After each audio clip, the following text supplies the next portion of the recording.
CIA initiated remote viewing at Stanford Research Institute. Abstract.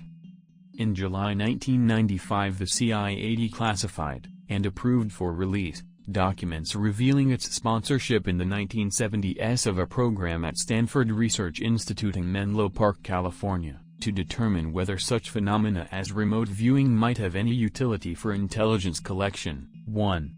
Thus began disclosure to the public of a 2-decade-plus involvement of the intelligence community in the investigation of so-called parapsychological or psi phenomena.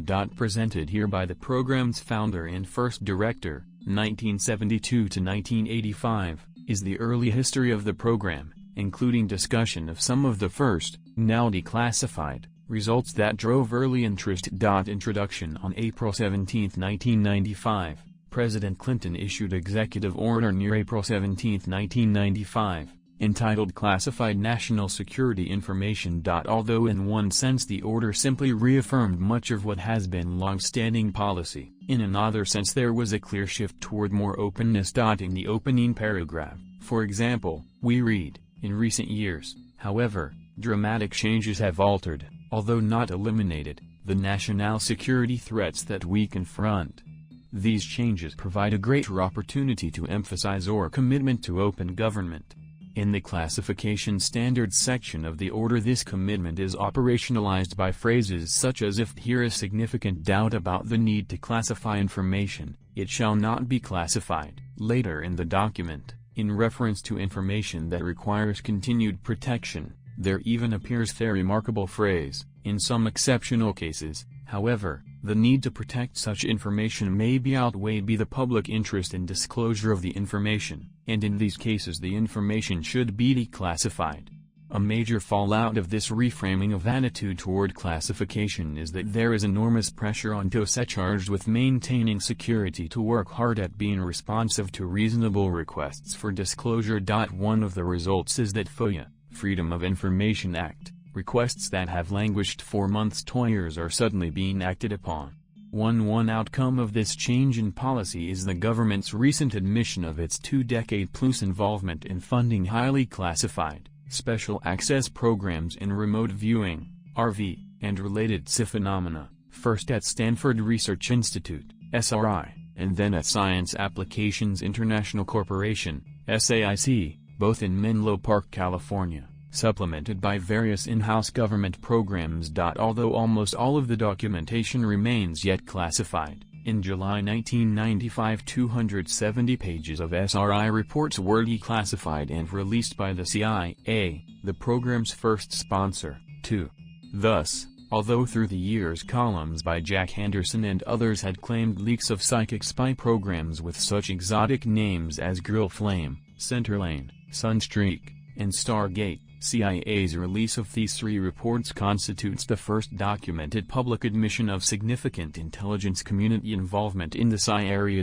As a consequence of the above, although I had founded the program in early 1972, and had acted as its director until I left in 1985 to head up the Institute for Advanced Studies at Austin, at which point my colleague Ed May assumed responsibility as director, it was not until 1995 that I found myself for the first time able to utter in a single sentence the connected acronym CIA/SRI/RV. In this report I discuss the genesis of the program, report on some of the early, now declassified, results that drove early interest, and outline the general direction the program took as it expanded into a multi-year, multi-site, multi-million-dollar effort to determine whether such phenomena as remote viewing might have any utility for intelligence collection. 1. Beginnings. In early 1972 I was involved in laser research at Stanford Research Institute, now called SRI International, in Menlo Park, California. At the time I was also circulating a proposal to obtain a small grant for some research in quantum biology. In that proposal I had raised the issue whether physical theory as we knew it was capable of describing life processes, and had suggested some measurements involving plants and lower organisms. 3. This proposal was widely circulated, and a copy was sent to Cleve Baxter in New York City, who was involved in measuring the electrical activity of plants with standard polygraph equipment. New York artist Ingo Swan chanced to see my proposal during a visit to Baxter's lab, and wrote me suggesting that if I were interested in investigating the boundary between the physics of the animate and inanimate, I should consider experiments of the parapsychological type. Swan then went on to describe some apparently successful experiments in psychokinesis in which he had participated at Professor Gertrude Schmeiler's laboratory at the City College of New York. As a result of this correspondence, I invited him to visit SRI for a week in June 1972 to demonstrate such effects, frankly, as much out of personal scientific curiosity as anything else. Prior to Swan's visit, I arranged for access to a well-shielded magnetometer used in a quark detection experiment in the physics department at Stanford University.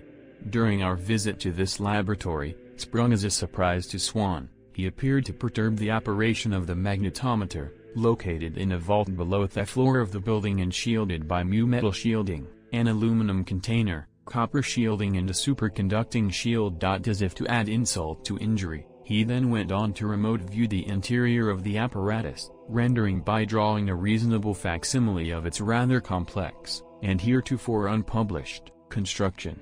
It was this latter feat that impressed me perhaps even more than the former, as it also eventually did representatives of intelligence community. I wrote up these observations and circulated it among my scientific colleagues in draft form of what was eventually published as part of the conference proceedings. 4. In a few short weeks, a pair of visitors showed up at SRI with the above report in hand. Their credentials showed them to be from the CIA. They knew of my previous background as a naval intelligence officer and then civilian employee at the National Security Agency, NSA, several years earlier, and felt they could discuss their concerns with me openly. There was, they told me, increasing concern in the intelligence community about the level of effort in Soviet parapsychology being funded by the Soviet security services. 5. By Western scientific standards, the field was considered nonsense by most working scientists. As a result, they had been on the lookout for a research laboratory outside of academia that could handle a quiet, low-profile classified investigation, and SRI appeared to fit the bill. They asked if I could arrange an opportunity for them to carry out some simple experiments with Swan, and, if the tests proved satisfactory, would I consider a pilot program along these lines? I agreed to consider this, and arranged for the requested tests. The tests were simple, the visitors simply hiding objects in a box and asking Swan to attempt to describe its contents. The results generated in these experiments are perhaps captured most eloquently by the following example. In one test, Swan said, "I see something small, brown and irregular, sort of like a leaf or something that resembles it, except that it seems very much alive, like it's even moving." The target chosen by one of the visitors turned out to be a small live moth, which indeed did look like a leaf. Although not all responses were quite so precise, nonetheless the integrated results were sufficiently impressive that in short order, in 8-month, $49,909 biofield measurements program was negotiated as a pilot study. A laser colleague, Russell Targ, who had had a long-time interest and involvement in parapsychology, joined the program, and the experimental effort was begun in earnest.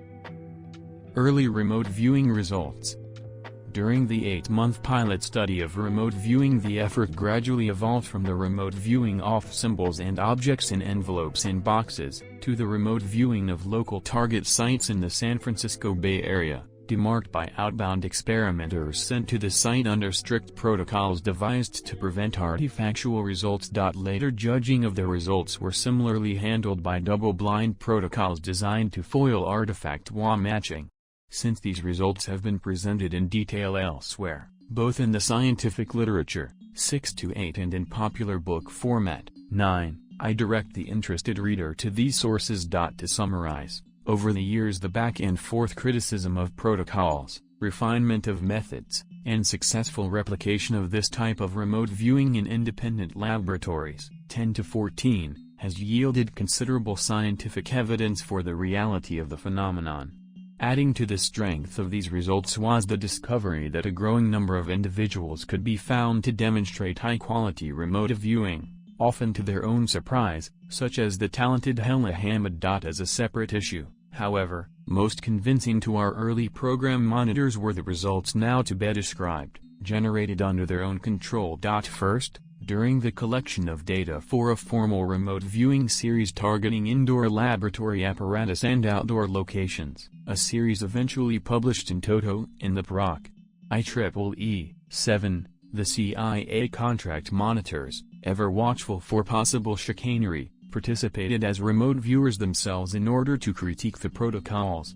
In this role 3 separate viewers, designated visitors V1, V3 and the IEEE paper, contributed 7 of the 55 viewings, several of striking quality. Reference to the IEEE paper for a comparison of descriptions/drawings to pictures of the associated targets, generated by the contract monitors in their own viewings, leaves little doubt as to why the contract monitors came to the conclusion that there was something to remote viewing. See, for example, Figure 1 herein. As summarized in the executive summary of the now-released final report, 2, of the second year of the program, the development of this capability at SRI has evolved to the point where visiting CIA personnel with no previous exposure to such concepts have performed well under controlled laboratory conditions, that is, generated target descriptions of sufficiently high quality to permit blind matching of descriptions to targets by independent judges. What happened next, however, made even these results pale in comparison. Coordinate remote viewing. To determine whether it was necessary to have a beacon individual at the target site, Swan suggested carrying out an experiment to remote view the planet Jupiter before the upcoming NASA Pioneer 10 flyby. In that case, much to his chagrin, and ours, he found a ring around Jupiter, and wondered if perhaps he had remote viewed Saturn by mistake. Our colleagues in astronomy were quite unimpressed as well, until the flyby revealed that an unanticipated ring did in fact exist. 3. Expanding the protocols yet further, Swan proposed a series of experiments in which the target was designated not by sending a beacon person to the target site, but rather by the use of geographical coordinates, latitude and longitude in degrees, minutes and seconds. Needless to say, this proposal seemed even more outrageous than ordinary remote viewing.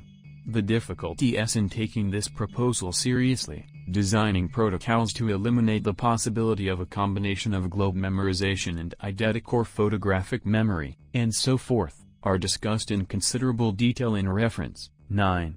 Suffice it to say that investigation of this approach, which we designated scanning by coordinate, eventually provided us with sufficient evidence to bring it up to the contract monitors and suggest a test under their control.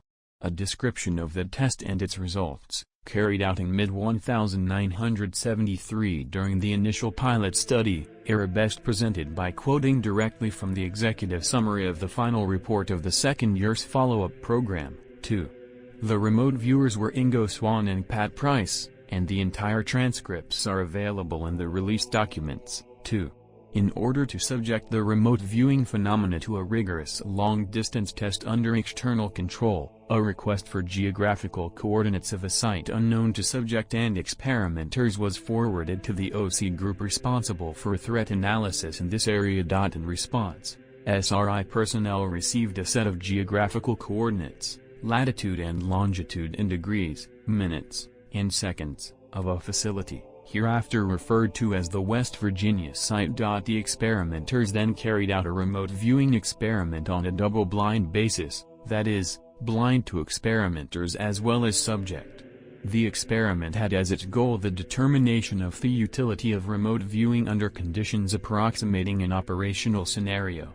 2 subjects targeted on the site, a sensitive installation. One subject drew a detailed map of the building and grounds layout. The other provided information about the interior including code words, data subsequently verified by sponsor sources, report available from kekke. 4. Since details concerning the site's mission in general, 5, and evaluation of the remote viewing test in particular, remain highly classified to this day, all that can be said is that interest in the client community was heightened considerably following this exercise. Because Price found the above exercise so interesting, As a personal challenge he went on to scan the other side of the globe for a communist bloc equivalent and found one located in the Urals, the detailed description of which is also included in Ref. 2. As with the West Virginia site, the report for the Urals site was also verified by personnel on the sponsor organization as being substantially correct. What makes the West Virginia/Urals site's viewings so remarkable is that these are not best ever examples culled out of a longer list. These are literally the first 2 site viewings carried out in a simulated operational type scenario. In fact, for Price these were the very first 2 remote viewings in our program altogether, and he was invited to participate in yet further experimentation. Operational Remote Viewing, Semipalatinsk, USSR.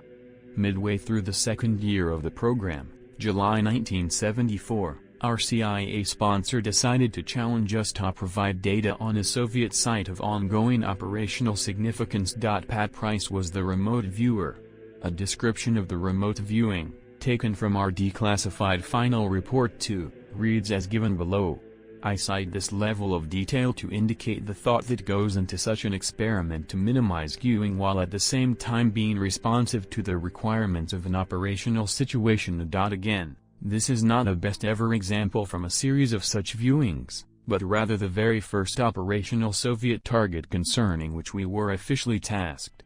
To determine the utility of remote viewing under operational conditions, a long-distance remote viewing experiment was carried out on a sponsor-designated target of current interest, and an identified research center at Semipalatinsk, USSR. This experiment, carried out in 3 phases, was under direct control of the kekke. To begin the experiment, the kekke furnished map coordinates in degrees, minutes and seconds. The only additional information provided was the designation of the target as in RAND, Research and Development, Test Facility. The experimenters then closeted themselves with subject S1, gave him the map coordinates and indicated the designation of the target as in RAND Test Facility. A remote viewing experiment was then carried out. This activity constituted Phase I of the experiment. Figure 3 shows the subject's graphic effort for building layout. Figure 4 shows the subject's particular attention to a multi-story gantry crane he observed at the site. Both results were obtained by the experimenters on a double-blind basis before exposure to any additional kekke-held information, thus eliminating the possibility of queuing. These results were turned over to the client representatives for evaluation. For comparison, an artist's rendering of the site as known to the kekke, but not to the experimenters until later, shown in Figure 5, were the results not promising, the experiment would have stopped at this point. Description of the multi-story crane, however, a relatively unusual target item, was taken as indicative of possible target acquisition.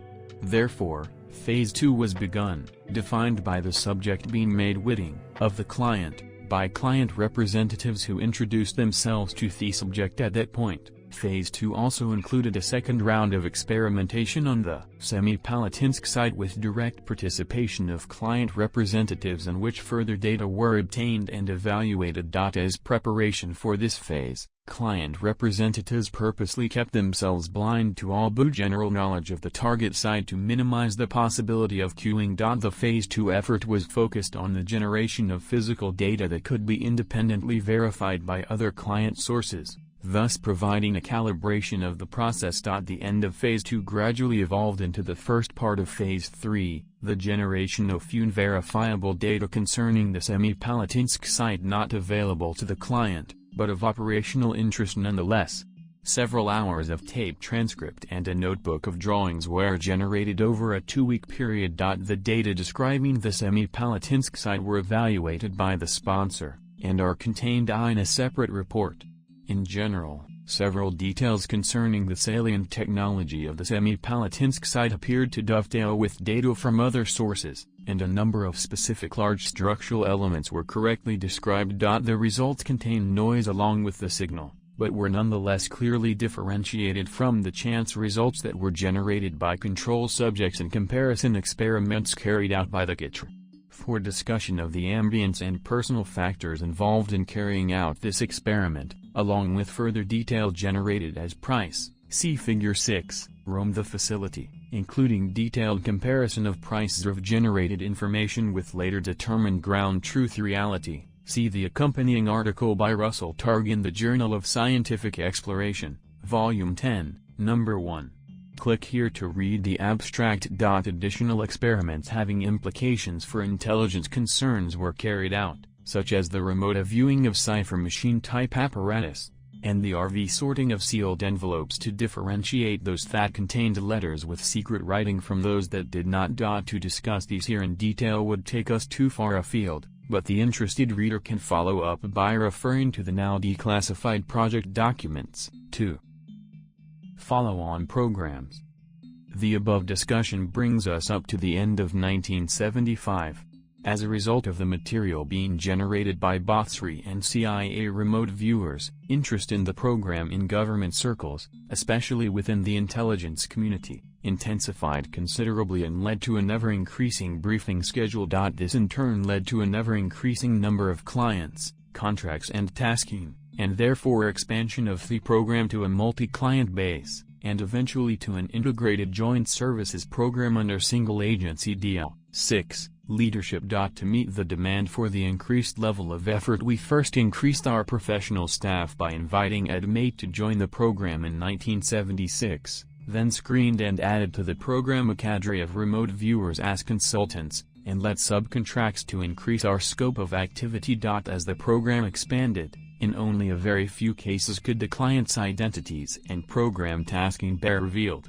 Examples include a NASA-funded study negotiated early in the program by Russ Targ to determine whether the internal state of an electronic random number generator could be detected by RV processes. 16. And a study funded by the Naval Electronics Systems Command to determine whether attempted remote viewing of distant light flashes would induce correlated changes in the viewer's brainwave, EEG. Production. 17.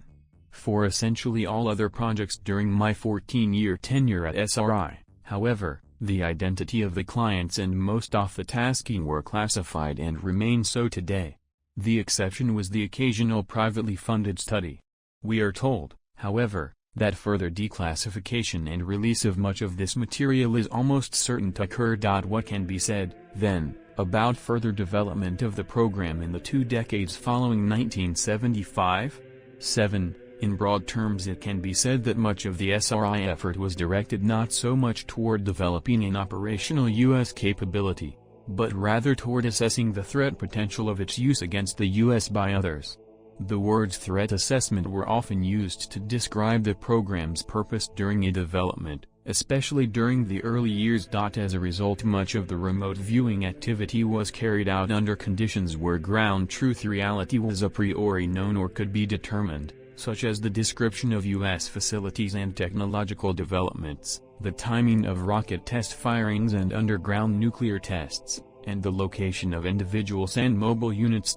And, of course, we were responsive to requests to provide assistance during such events as the loss of an airplane or the taking of hostages, relying on the talents of an increasing cadre of remote viewers/consultants, some well known in the field such as Keith Harari, and many who have not surfaced publicly until recently, such as Joe McMonigal. One might ask whether in this program RV-generated information was ever of sufficient significance as to influence decisions at a policy level.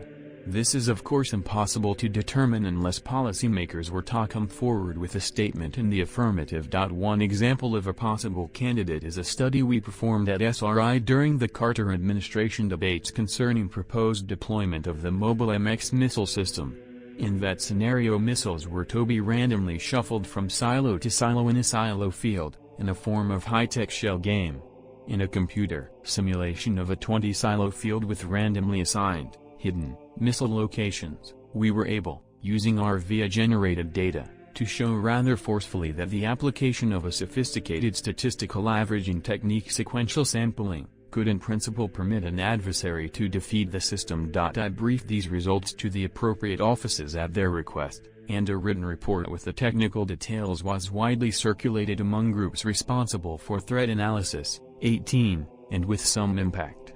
What role, if any, our small contribution played in the mix of factors behind the enormously complex decision to cancel the program will probably never be known. and must of course a priori be considered in all likelihood negligible. Nonetheless, this is a prototypical example of the kind of tasking that by its nature potentially had policy implications. Even though the details of the broad range of experiments, some brilliant successes, many total failures, have not yet been released, we have nonetheless been able to publish summaries of what was learned in these studies about the overall characteristics of remote viewing, as in Table 5 of Reference 8.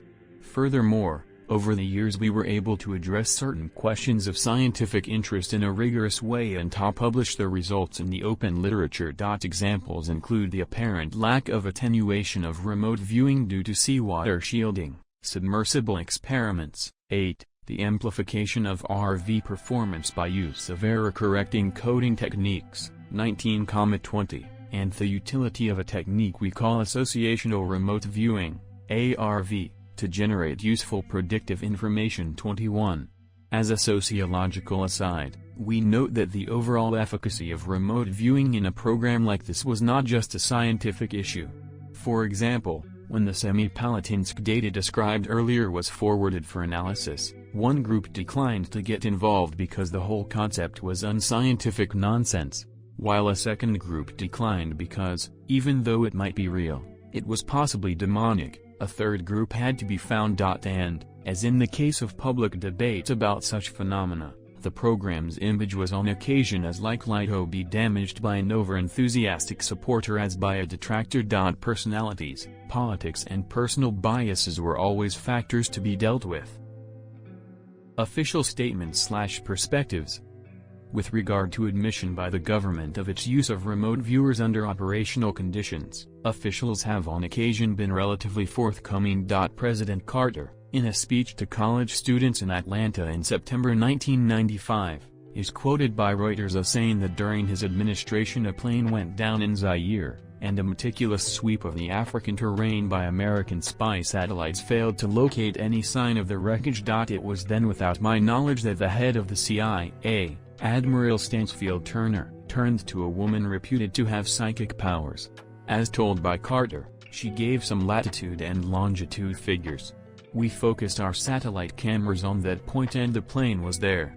Independently, Turner himself also has admitted the agency's use of a remote viewer, in this case, Pat Price, and recently, in a segment taped for the British television series Equinox, 22, Major General Ed Thompson, Assistant Chief of Staff for Intelligence, U.S. Army, 1977 to 1981, volunteered. I had one or more briefings by SRI and was impressed.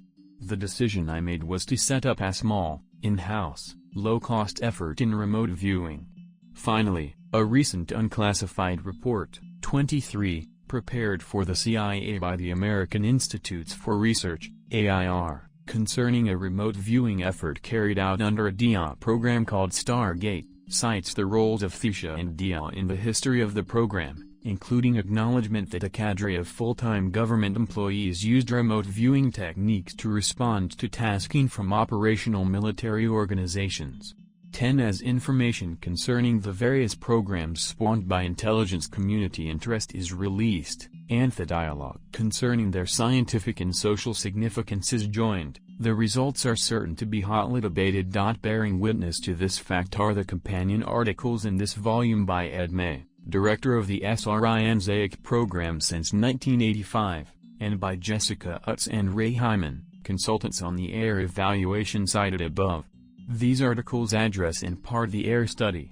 That study, limited in scope to a small fragment of the overall program effort, resulted in a conclusion that although laboratory research showed statistically significant results, use of remote viewing in intelligence gathering was not warranted. Regardless of one's a priori position, however, an unimpassioned observer cannot help but attest to the following fact.